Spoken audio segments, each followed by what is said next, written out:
오늘 하나님의 말씀은 시편 116편 3절로 6절 단락입니다. 116편이 이제 큰 위기를 겪으면서 거기에서 구원해 주신 하나님을 이제 찬송하는 거예요. 감사와 기도를 드리는 거죠. 그래서 하나님 평생 기도하겠다 이렇게 앞단락에서 우리가 얘기를 했어요. 이제 그래서 주님께 구원을 기도하는 그 얘기를 하고 있습니다. 이번 단락이 3절입니다. 사망의 줄이 나를 두르고 수월의 고통이 내게 이름으로 내가 환난과 슬픔을 만났을 때 내가 여호와의 이름으로 기도하기를 여호와여 주께 구하오니 내 영혼을 건지소서 하였도다. 여호와는 은혜로우시며 의로우시며 우리 하나님은 긍휼이 많으시도다. 여호와께서는 순진한 자를 지키시나니 내가 어려울 때에 나를 구원하셨도다. 그러니까 이제 얼마나 큰 고통, 생사의 위기, 그 환난인가, 그러니까 사망의 줄이 둘렀다는 거예요. 수월이라는 것은 이제 구약은 이제 이 내세에 대한 개념이 굉장히 희미했습니다. 지옥이에요, 지옥. 죽은 후에 가는 곳, 그런 걸 이제 수월이라고 불렀어요. 오늘날 신약에서는 수월하면 지옥으로 이제 우리가 그러는데 죽은 영혼들이 가는, 그러니까 죽는다는 거죠, 죽는다는 거. 그러니까 생명의 위협을 받은 걸 사망의 줄과 수월의 고통이다. 이렇게 이제 비유적으로 표현하는 거예요. 우리가 이 세상 살면서 가장 결정적으로 큰 두려움이 바로 생명의 위협이죠. 경제적 파탄, 인간관계의 파탄, 건강의 그 위험, 큰 불치 질병, 그래서 곧 죽을 운명에 처하는 거, 등등 이런 거 다 하지만 일단 생명이 이제 눈앞에 숨이 끊어지는 게 곧바로 느껴질 정도로 이렇게 하는 거, 그 고통이라는 건 말도 못하는 거죠. 그래서 죽음의 함정, 올무에 걸려서 이제 결코 빠져나올 수가 없는 거예요. 이게. 여러분 그 올무에 걸린, 그물에 걸린 새나 그 올무, 함정, 덫에 걸린 짐승들은 계속해서 절규하고 이렇게 몸부림치는데 그 살점이 떨어져나가고 피가 나가죠. 이렇게 다큐 같은 거 보면. 근데 이제 그렇게 하면서 결국에는 죽어가는 거예요. 죽을 것이라는 공포에 완전히 휩싸인 걸 수월의 고통 이렇게 표현을 했습니다. 근데 여기서도 이제 환난과 슬픔을 만났을 때 소망을 가지고 여호와 이름으로 기도하고 여호와 주께 구해서 영혼을 건지소서 이렇게 살려달라는 거를 내 영혼을 건지소서 이렇게 이제 비유한 거죠. 상황이 절박하면 절박할수록 우리 인간은 더 간절하게 전심으로 기도해요. 이게 이제 인간의 일반적인, 특별히 그러지 않는 사람 찾아보기 어려울 정도로 다 그런 거예요. 평안하고 순탄할 때 기도를 열심히 하고 그때처럼 기도를 유지하면 참 좋으련만 작심삼일이라고 사흘 가기가 어렵죠. 그래서 상황이 절박할 때만큼 하나님께 더 간절히 기도하는 사람이 찾아보기 어려울 정도로 그런 거예요. 이거 어마어마하게 간절한 기도죠. 그래서 제가 자랄 때도 기도원에 가면 다 어려움 속에서 처한 사람들이 구름대같이 몰려와서 하나님께 부르짖는데 진짜 전심으로 부르짖는 거죠. 자기 상황이 워낙 힘들고 고통스러우니까 차라리 죽는 것이 더 나을 수도 있겠다 하는 그런 정도의 생각. 앞이 안 보이는 사람들, 이런 사람들이 우리 옛날에 참 많았었어요. 경제적으로 특히 어렵고 불치병으로 특히 어렵고 가난하고 힘들었고 못 배웠고 이랬으니까 먹을 것도 없고 의식주가 다 형편이 없었으니까. 근데 이제 끝까지 포기하지 않고 기도하는 거예요. 그걸로 인해서 살아난 겁니다. 하나님께서 응답하셨어요. 우리가 5, 6절을 보면. 그래서 기도를 드신 하나님이 어떤 분이냐? 은혜롭고 의로우시고 긍휼이 많다. 이런 세 가지를 얘기해요. 은혜라는 거는 우리는 많이 들었죠. 은혜라는 거. 예? 이런 거. 하나님께서 거저 주시는 선물이다. 내 의의 행위. 내가 하나님께 무엇을 드렸기 때문에 내가 기도를 했더니 하나님께서 주시는 거다. 기도에 대한 그 대가로 이렇게 보상으로 주시는 거다. 이렇게 생각하면 큰일 납니다. 그거 아니에요. 여러분이 부모님한테 이 세상에서도 직장 상사나 윗사람에게 무엇을 달라고 조른다고 그래갖고 그 사람이 주나요?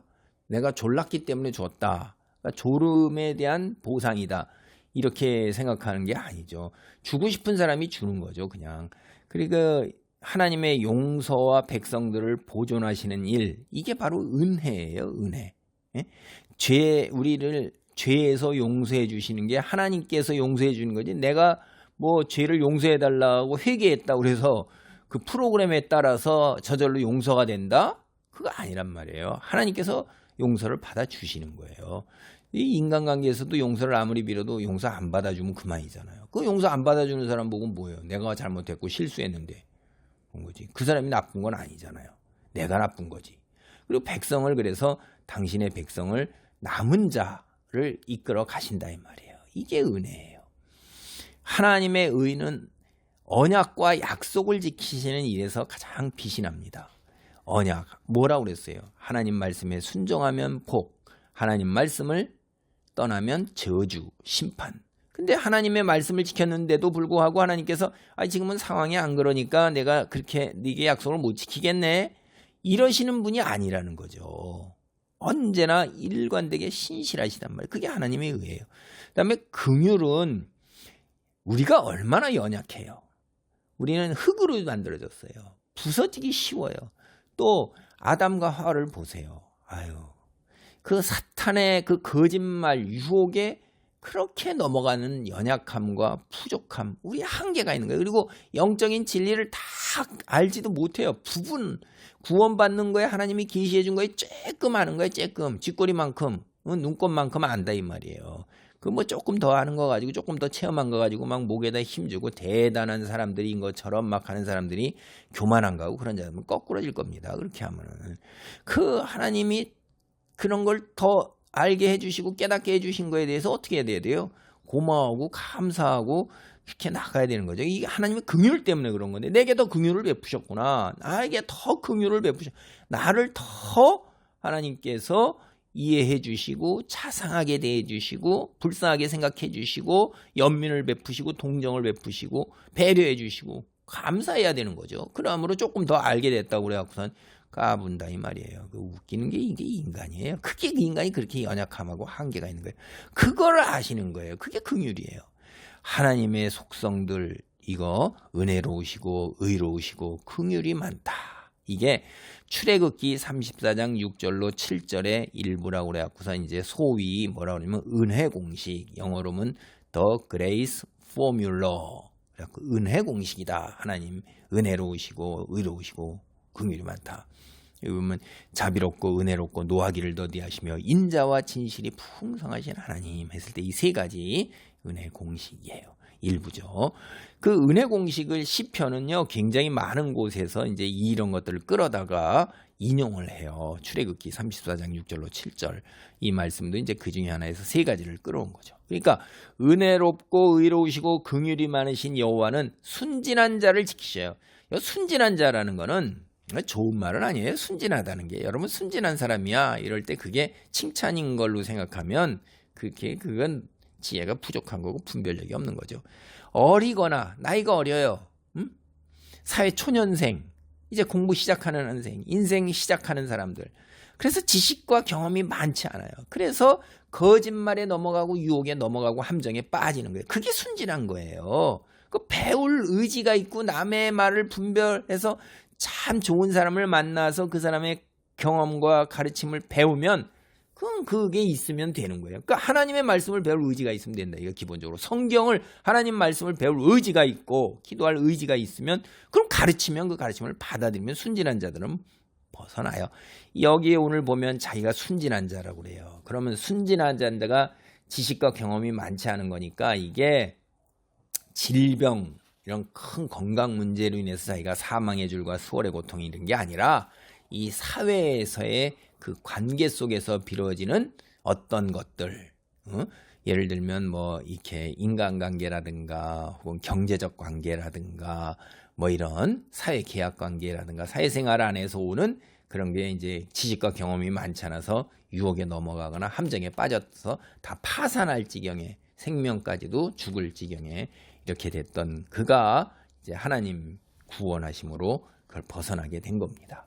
기도합니다. 할렐루야. 하나님 감사합니다. 우리가 아무리 똑똑하다 할지라도 순진하기 짝이 없고 여호와의 관점에서 볼 때 아버지 하나님 어리석기 짝이 없고 그리하여 아담과 하와처럼 아버지 사탄의 그 함정과 계략과 거짓에 넘어가는 너무나도 쉽습니다.